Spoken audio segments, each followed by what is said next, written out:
교독합니다. 제가 먼저 읽겠습니다. 보라, 내가 너희를 보냄이 양을 이리 가운데로 보낸가 같도다. 그러므로 너희는 뱀같이 지혜롭고 비둘기같이 순결하라.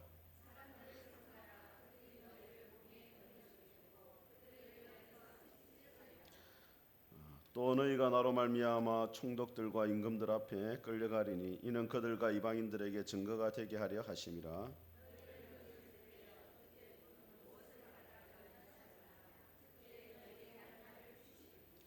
말하는 이는 너희가 아니라 너희 속에서 말씀하시는 이고 너희 성령이시니라.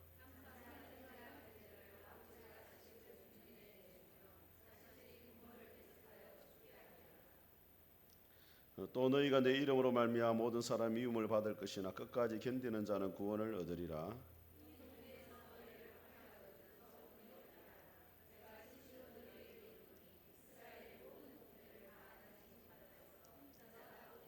아멘. 자, 우리 앞뒤자 인상이 잘 오셨습니다. 은혜 받으시 바랍니다. 예. 자, 오늘 성품 설교. 자, 1월달 성품이 뭡니까, 여러분? 예, 지혜죠, 그죠? 예. 지혜 그 달력을 혹시 보셨어요, 여러분? 1월달에? 예. 자, 우리가 한 달에 한 번 꼭 이제 성품 설교를 제가 꼭 합니다. 성품 설교를 제가 왜 합니까, 여러분? 예. 집사 화면을 좀 찾아주시기 바랍니다. 예. 성품 설교를 왜 합니까, 제가? 예? 예, 그렇죠. 한국 교회는 그 신앙의 기준이 조금 잘못된 게 있습니다. 신앙이 좋은 사람이 어떤 사람이냐 할 때, 물론 여러 가지 기준이 있지만은 신앙이 좋다는 것은 교회 생활을 열심히 하는 사람이 신앙이 좋은 게 아니에요, 여러분. 물론 뭐 전혀 틀린 말도 아닙니다. 그렇지만 교회 생활을 열심히 하는 것과 신앙이 좋은 것과는 꼭 일치하지가 않습니다. 신앙이 좋다는 것은 누구를 닮은 겁니까? 예수님을 닮은 거거든요. 그럼 예수님을 닮았다 할 때 가장 중요한 것은 뭐냐면 예수님의 성품을 담는 거거든요. 그럼 예수님의 성품이 가장 잘 나와 있는 것 가운데 하나가 뭐냐면 갈라디아서 5장에 나오는 성령의 9가지 열매잖아요. 사랑과 희락과 평과 오래 참음과 자비와 양성과 충성과 온유와 절제. 그래서 여러분들이 진짜 믿음 생활을 잘하고 예수님을 닮은 사람이 되려면은 이 9가지 성품을 놓고 기도해야 돼요. 내 안에 사랑이 부족한 건 없는가? 또 주님 안에 내가 늘 기뻐하고 있는가? 그 다음에 모든 사람과 화평한 관계 속에 살아가고 있는가? 그런 것들을 점검해 봐야 되죠. 근데 여러분들이 그런 생각이 없이 그냥 교회만 다니면은 조금 하나님과는 거리가 있는 분들이죠. 그래서 제가 성품 설교를 꼭 하는 이유는 예수님을 닮아가는 성도가 되기를 바라니까 내가 하는 거예요. 신앙의 기준을 여러분이 잘 세워야 된다. 그러니까 여러분들이 한 해가 지나면 지날수록 누구를 닮아가야 됩니까?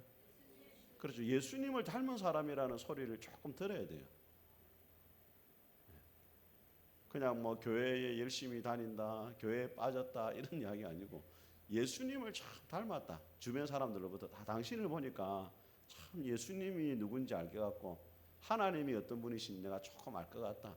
이런 소리를 들어야 여러분이 진짜 예수님을 잘 믿는 사람이죠. 그래서 오늘은 성품 가운데 오늘 1월달 주제가 뭐라고요? 지혜입니다. 오늘 지혜인데 말씀을 같이 읽어보겠습니다. 시작. 그러므로 뱀같이 지혜롭고 비둘기같이 순결하라.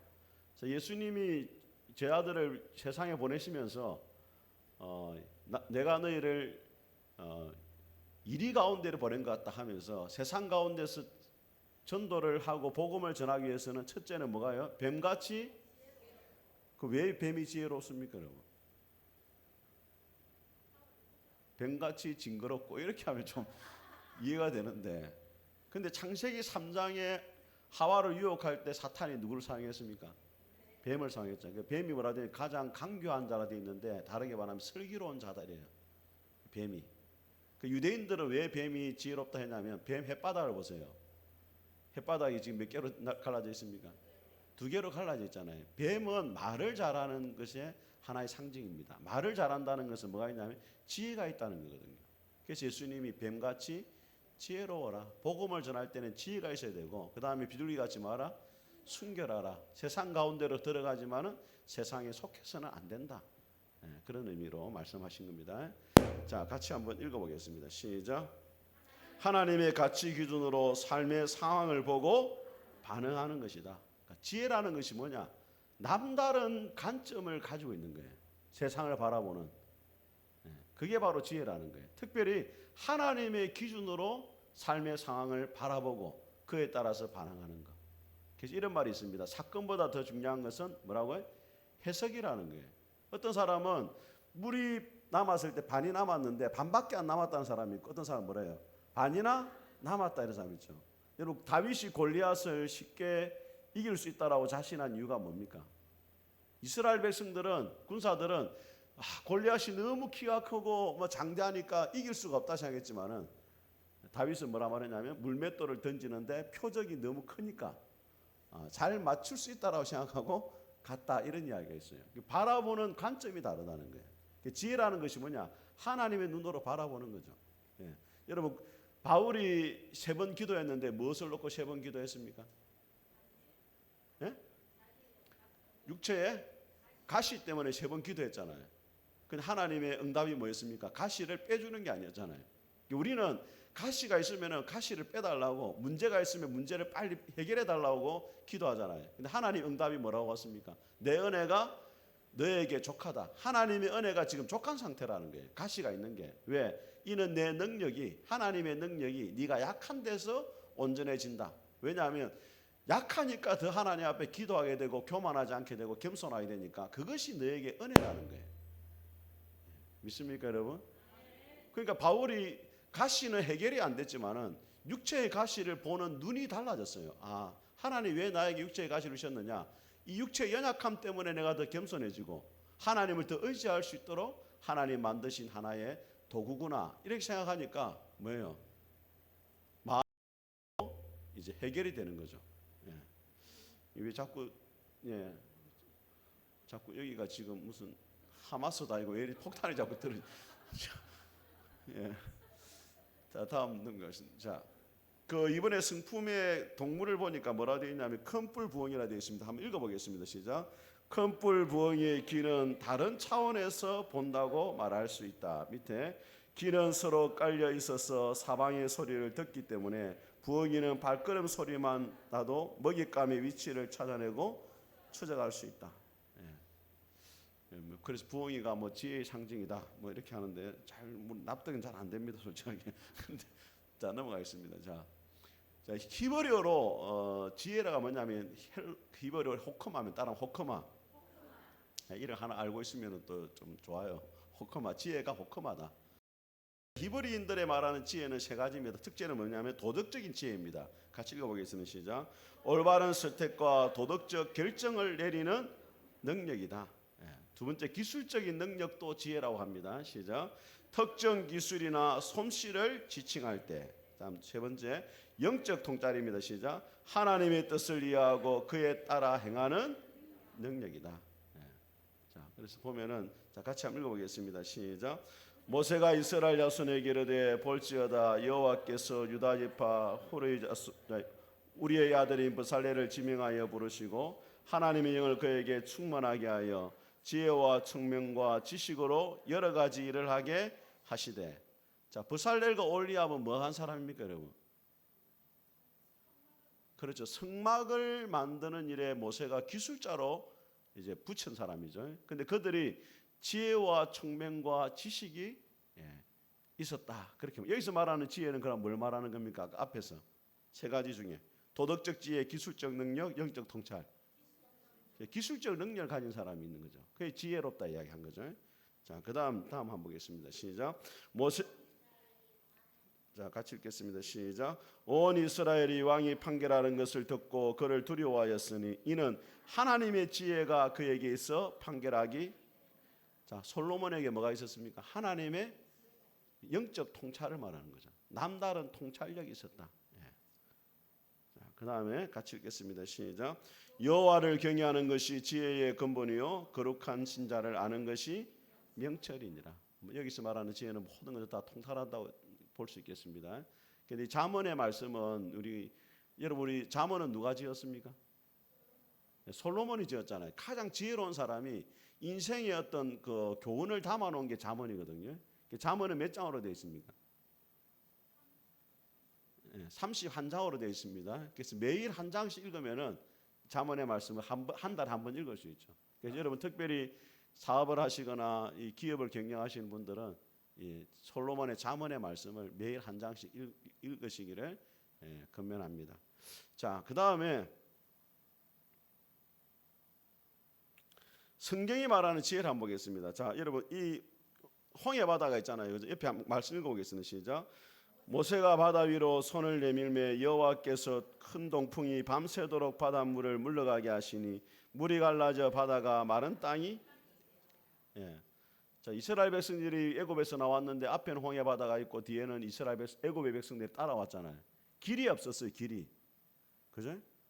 이걸 말하 사자성어로 뭐라 말하면 진퇴양난이라 하잖아요. 앞으로 갈 수도 없고 뒤로 물러갈 수도 없고. 근데 길이 어디에 있었습니까? 바다 안에 길이 있었잖아요. 이게 하나님의 지혜예요. 사람의 지혜를 초월하는 거예요. 그래서 여러분들이 아무리 인생 가운데 길이 없다 할지라도 하나님이 지혜를 주시면은 길이 없는 가운데서도 하나님이 길을 보여주시는 줄 믿습니다. 사람에게는 길이 없죠. 그렇지만은 하나님께는 다 길이 준비되어 있단 말이에요. 바다 속에도 길이 있다는 거예요. 자, 이거는 무슨 그림입니까, 여러분? 지금 뭐 하고 있습니까? 이건 주일학교 애들한테 가르치는 겁니다. 그림을 보여주는 거. 이제 뭐 하고 있습니까 지금? 그렇죠. 만나를 아침마다 거두잖아요. 자, 만나를 거두는 원칙이 있었습니다. 어떻게 거두라 했습니까? 자, 제일 처음에 아침에 나가야 돼. 아침에 나가. 두 번째 뭐예요? 자기가 먹을 것만 거둬야 됩니다. 자기 가족 분량만큼. 그리고 하루를 넘기지 말아서 하루를 넘기면 어떻게 됩니까? 썩어버립니다. 그런데 이틀분을 거둘 수 있는 날이 있었으면 언제입니까? 그렇죠. 안식일 날은 그 다음 날까지 거두는 거예요. 그러면 그 다음 날 지나도 뭡니까? 썩질 않았습니다. 근데 그 안식일 전날에 이틀분을 거두는 거죠. 그러면 안식일 날에는 만나가 내렸습니까? 안 내렸습니까? 안 내렸단 말이에요. 안식일 날 나가면 있습니까? 없습니까? 없죠. 그 왜 이 훈련을 시켰습니까? 하나님이. 자, 주일에 쉬어라. 자, 이걸 왜 광야에 40년 동안 이 훈련 시켰어요. 하나님 말씀대로 아침에 나가면 있고 또 안식일 날 나가면 없고 이걸 경험했단 말이에요. 또 안식일 전날에 이틀분 거뒀는데 이거는 하루 지나도 또 그대로 있고 다음 날 안식일 지나가지고 많이 거두면은 그 다음 날 되면 썩어서 못 먹고 말씀대로 하니까 되고 말씀대로 안 하면 안 되고 이 훈련을 몇 년 시켰다고요? 같이 읽어보겠습니다. 시작. 너를 낮추시며 너를 줄이게 하시며 또 너도 알지 못하며 내 조상들 알지 못하던 만나를 내게 먹이신 것은 사람이 떡으로만 사는 것이 아니요 여호와의 입에서 나오는 모든 말씀으로 사는 줄을 내게 알게 하려 하심이라. 하나님이 이 지혜를 가지고 이스라엘 백성들을 어떻게 하면 말씀대로 순종하도록 훈련을 시킬 것인가 이걸 생각하시다가 만나를 가지고 훈련을 시키다. 먹는 걸 가지고. 그런데 결국 이 먹는 것이 말씀대로 살면은 먹을 게 있고 말씀대로 안 살면 먹을 게 없고 그래서 가나안 땅에 들어가서도 너희들이 하나님의 말씀대로 순종하면은 풍족한 양식이 줄 거고 불순종하면은 양식을 얻지 못한다. 이 훈련을 몇 년간 시켰다고요? 40년을 시켰단 말이에요. 자, 지금 이거는 뭐 하는 이야기입니까? 그렇죠. 아말렉 전쟁인데 자, 모세 옆에 있는 두 사람이 누굽니까? 그렇죠. 아론과 훌입니다. 그죠? 지금 전쟁은 누가 하고 있습니까? 그렇죠. 요수아하고 이스라엘 백성들은 아말렉과 전쟁을 하고 있고 모세는 바위에 올라가가지고 하나님 앞에 손을 들고 기도하죠. 손을 들면은 이스라엘이 이기고 손이 내려오면 누가 이깁니까? 아말렉이 이긴단 말이에요. 모세가 늙어놓으니까 손이 점점 내려오려니까 누가 받쳐줍니까? 아론과 훌이 옆에서 다 받쳐주니까 전쟁에서 승리했단 말이에요. 그러니까 하나님이 이 훈련을 왜 시켰습니까? 전쟁은 누구에게 속했다? 그렇죠. 전쟁은 하나님께 속한 것이다. 우리가 부른 찬송 있잖아요. 전쟁은 하나님께 속한 것이니. 예. 자, 전쟁은 하나님께 속해 있다. 이거 가르치는 건데 더 구체적으로 말하면 우리의 생활 전선에서의 싸움이 어디에서 결정되느냐? 기도의 전선에서 결정이 되어진다. 이걸 보여주는 거예요. 여러분의 삶의 승리가 어디에서 결정되어지느냐? 보이지 않는 기도의 시간에서 결정된다. 이걸 말하는 거예요. 여러분, 베드로와 제자들이 왜 예수님이 십자가를 지실 때 다 부인하고 도망갔습니까? 언제 실패했어요? 그렇죠. 예수님은 겟세마네 동산에 기도에 승리하니까 골고다 언덕까지 십자가를 지고 갔잖아요. 그런데 제자들은 겟세마네 동산에 기도하는 일에 실패하니까 골고다까지 가지 못하고 다 도망을 가버렸단 말이에요. 그래서 생활에 승리하기 위해서는 기도의 생활에 승리가 있어야 된다. 이걸 보여주는 거예요. 또 하나 뭐냐면 모세에게는 누가 있었다고 손을 들어준 사람? 아론과 훌이라는 동력자가 있었다는 거예요. 기도의 동력자가 필요하다는 거예요. 예. 교회에서도 마찬가지입니다. 주의 종의 손을 들어주는 동력자가 있고 주의 종의 손에 매달려 가지고 손이 내려오도록 만드는 사람이 있단 말이에요. 기운이 빠지게 하는 사람, 기운이 도와주는 사람이 있고 기운이 빠지게 하는 사람. 옆에 분하고 말하세요. 당신은 누구십니까? 물어보세요. 예? 기운 빠지게 하는 사람이에요? 기운을 주는 사람이에요? 예. 자, 같이 한번 읽어보겠습니다. 시작. 여호수아가 모세의 말대로 행하여 아말렉과 싸우고 모세와 아론과 훌은 산꼭대기에 올라가서 모세가 손을 들면 이스라엘이 이기고 손을 내리면 이 훈련을 또 계속 시키는 거예요. 이스라엘 백성들. 그래서 광야에 훈련을 시켜가지고 가나안 땅에 갈 때 보세요. 여리고 정 전투가 어떻게 이겼습니까? 가나안 땅에 가지고 돌면 이겼잖아요. 그죠? 하나님 앞에 또 기도하면서 작전을 묻고 이렇게 하거든요. 그 모든 것이 다 이런 훈련 가운데 이루어진 것이다. 자, 이거는 무슨 장면입니까, 여러분? 가늠한 여자 현장에 잡힌 요한복음 8장의 이야기죠. 남자는 어디 갔습니까? 도망가죠. 가늠한 여자만 나와요. 남자는 안 나와요. 그 사람들이 뭐라고 하겠습니까? 죄 없는 자가 돌로? 그건 예수님이 한 거죠. 자, 수준이 비슷해지네 지금. 사람들이 뭐라고 하냐면 예수님 모세의 법대로 하면은 이 사람을 죽여야 되는데 당신은 어떻게 생각하냐 이렇게 했어요. 왜냐하면 예수님은 늘 사랑만 이야기했거든요. 그 사랑하라 이러면은 모세의 법을 어기는 게 되고 또 죽여라 하면은 또 예수님의 말씀과 안 맞고 또 예수님도 징태양난에 봉착한 거잖아요. 그때 예수님이 뭐라 말했습니까? 죄 없는 자가 돌로 쳐라. 그 말씀하셨단 말이에요. 그러니까 예수님이 딱 지혜가 있잖아요. 죄 없는 자가 돌로 쳐라니까 바리새인과 그 주변 사람들이 다 돌을 내려놓고 다 물러가게 되어집니다. 그래서 이런 지혜가 있어요, 여러분들에게. 자, 다음 보겠습니다. 자, 이거는 뭐예요? 십자가잖아요. 십자가는 하나님의 놀라운 지혜입니다. 여러분 한번 보세요. 고린도전서 한번 보세요. 고린도전서.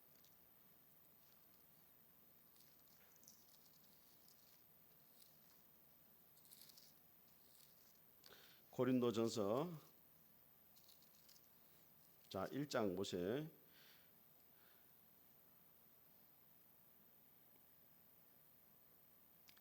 자, 1장 18절 읽어보세요. 18절. 시작. 멸망하는 자들에게는 미련한 것이요 구원을 받는 우리에게는 하나님의 능력이다. 우리를 구원하는 능력이고 동시에 뭐냐면 자 23절 같이 읽겠습니다.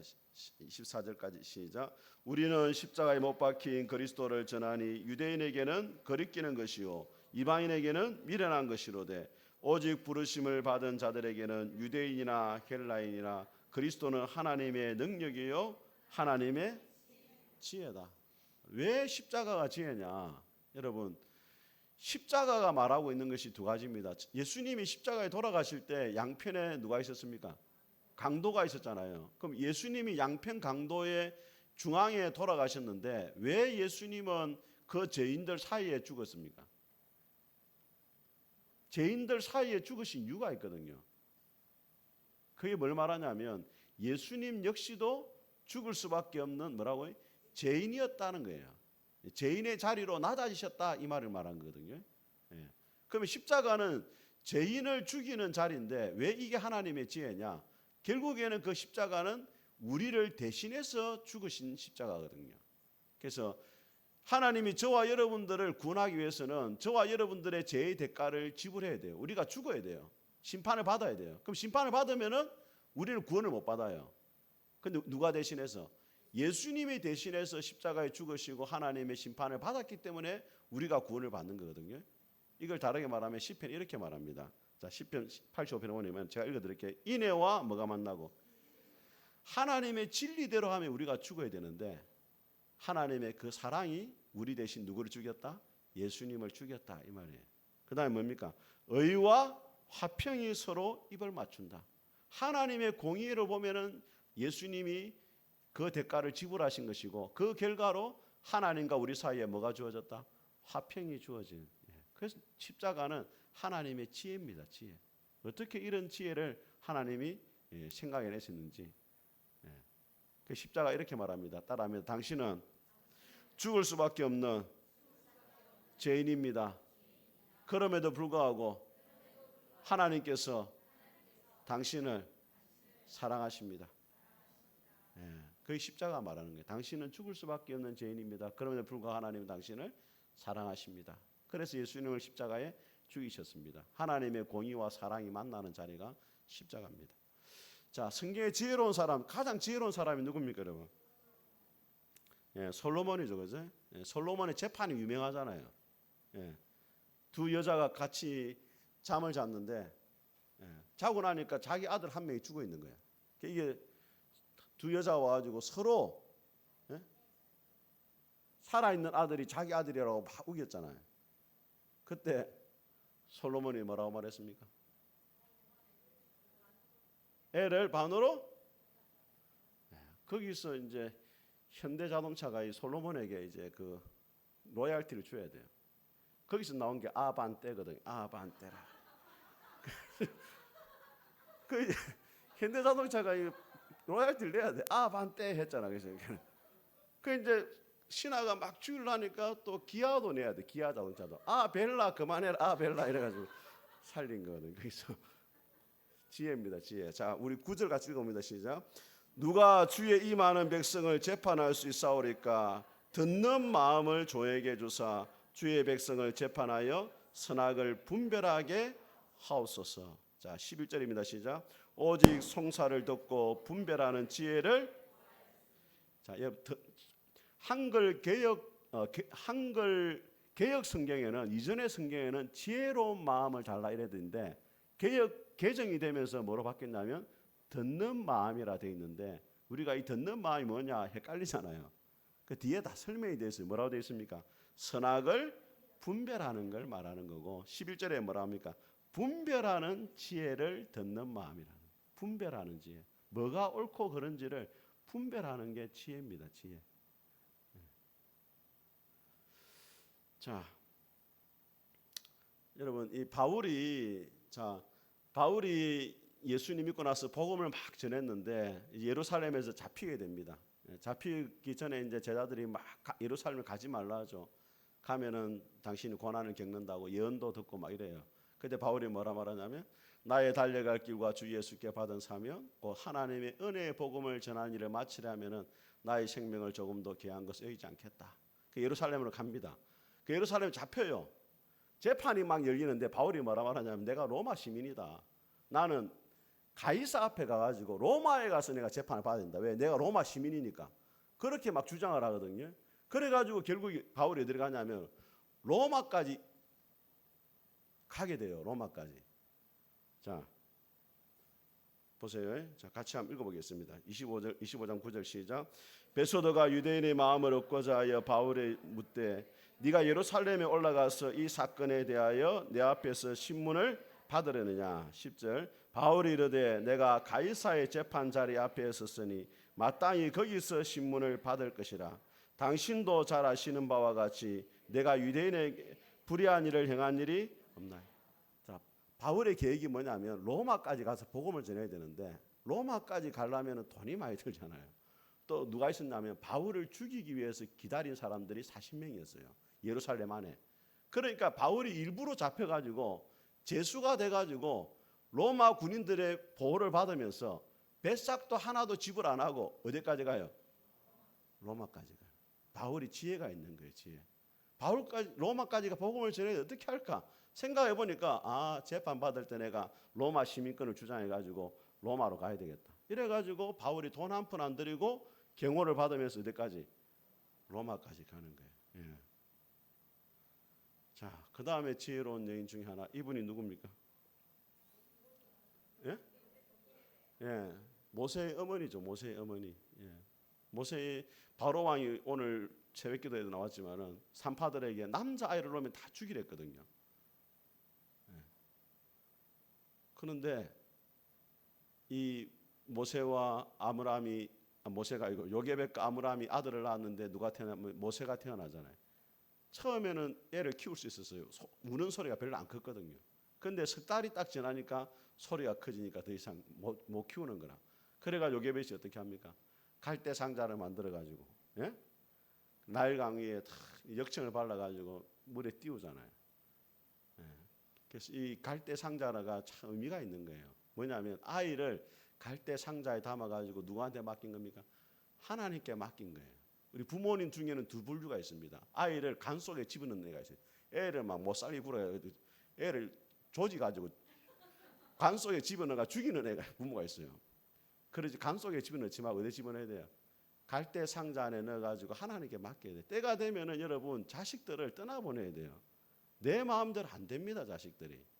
그죠? 그때는 어디에 넣으라고요? 갈대 상자 안에 넣어가지고 하나님 앞에 맡겨야 돼요. 내가 할 수 있는 일이 없는 거예요. 근데 맡겨놓고 하나님 앞에 이 갈대 상자를 하나님이 잘 인도해가지고 우리 아이들이 믿음 안에 자라가고 좋은 사람을 만나고 이래가지고 잘 되도록 기도하는 수밖에 없는 거예요. 자, 한번 읽어보겠습니다. 시작. 더 숨길 수 없게 되매 그를 위하여 갈대 상자를 가져다가 역청나무 아기를 거기 담아 나일강가 갈대 사이에 두고 그의 누이가 어떻게 되는지를 멀리 섰더니. 예. 그러니까 띄워 보내면서 누구를 보냅니까? 누이죠. 누나가 모세의 누나가 누구예요? 미리암이잖아요. 예. 성경에서 가장 공부를 잘했던 사람이죠. 미리암, 미리 다 알고 있었어. 예. 그래가지고 미리암이 갈대상을 따라가잖아요. 그래가지고 이 갈대상자를 누가 발견합니까? 바로의 공주가 발견하죠. 모욕하러 나왔다가 발견을 딱 해요. 그래가지고 그 미리암이 딱 가서 이야기합니다. 공주님, 이 아이를 키울 수 있는 유모를 내가 알고 있습니다. 누구냐니까 이스라엘 히브리 사람인데 애를 놓은 사람이 아직까지 젖이 마르지 않은 유모가 있습니다. 그 데리고 와봐라 해가지고 데리고 왔는데 누구예요? 모세 어머니잖아. 그래가지고 모세 어머니가 돈 받고 전문이고 이래가지고 최초로 자기 아들 키우고 돈 받고 이런 사람이 이제 된 거예요. 예. 하나님이 신 지혜로 그렇게 한 거죠. 예. 자, 이 지사님 노래를 한번 되겠습니까? 이 갈대 상자라는 노래인데 이게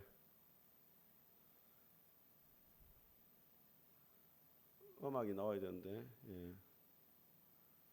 한번 클릭을 한번 해주시죠.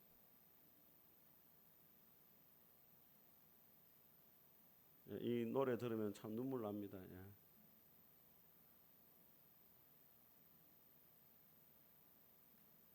플레이 버튼이 없습니까? 예. 사라져버렸네.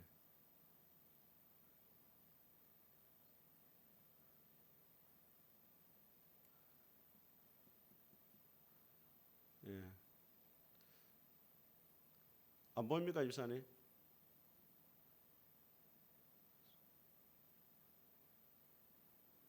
소리가 나는 것 같은데. 예.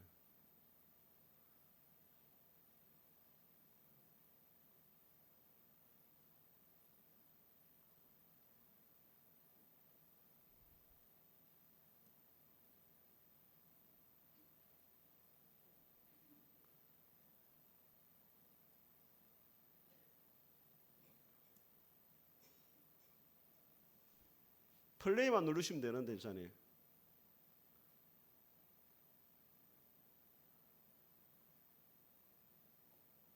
강풀 집사님 한번 올라가시죠. 예.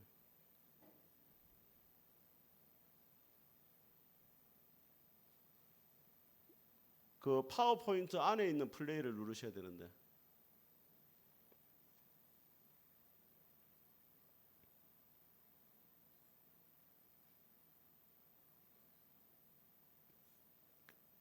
그 요게벳의 마음을 담아가지고 부른 노래가 있습니다. 요게벳의 노래라는 노래인데 여러분들이 오늘 볼 수 있으면은 다행이고 못 보면은 집에 가서 한번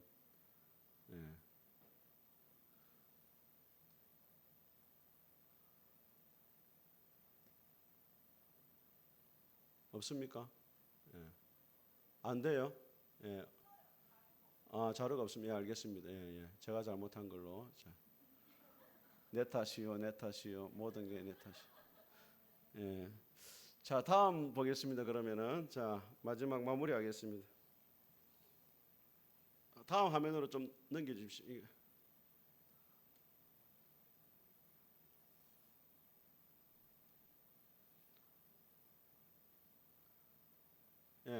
강필수 집사님 그 유튜브로 한번 찾아봐 주세요. 요게벳의 노래.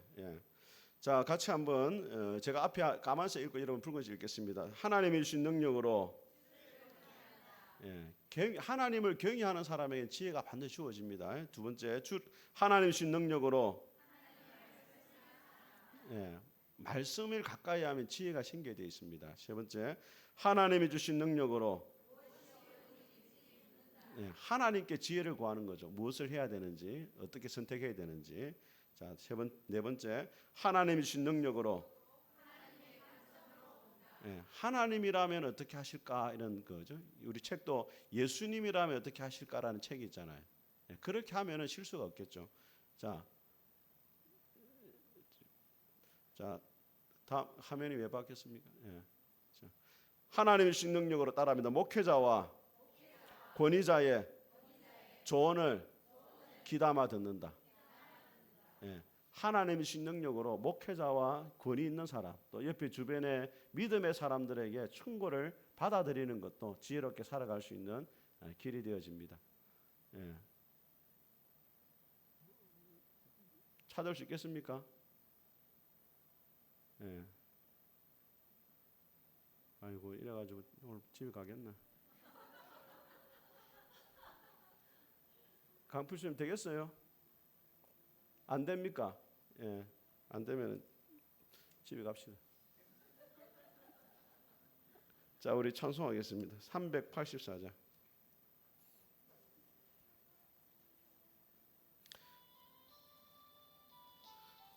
나의 갈 길 다가도록.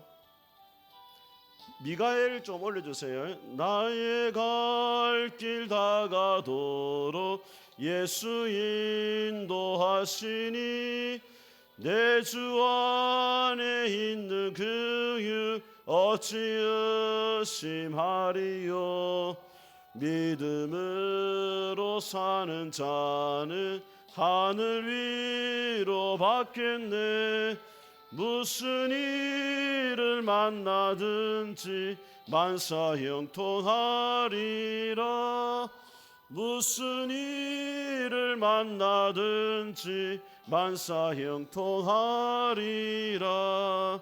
나의 갈 길 다가도록 예수 인도하시니 어려운 일 당한 때도 족한 은혜 주시네.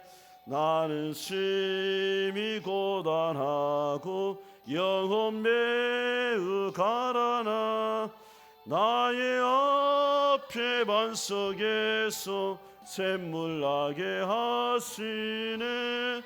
나의 앞에 반석에서 샘물 나게 하시네. 나의 갈 길 다가도록 예수 인도하시니 그의 사랑 어찌 큰지 말로 할 수 없도다. 성령 감화받은 영혼 하늘나라 갈 때에 영영 부를 나의 찬송 예수 인도하셨네. 영영 부를 나의 찬송 예수 인도하셨네.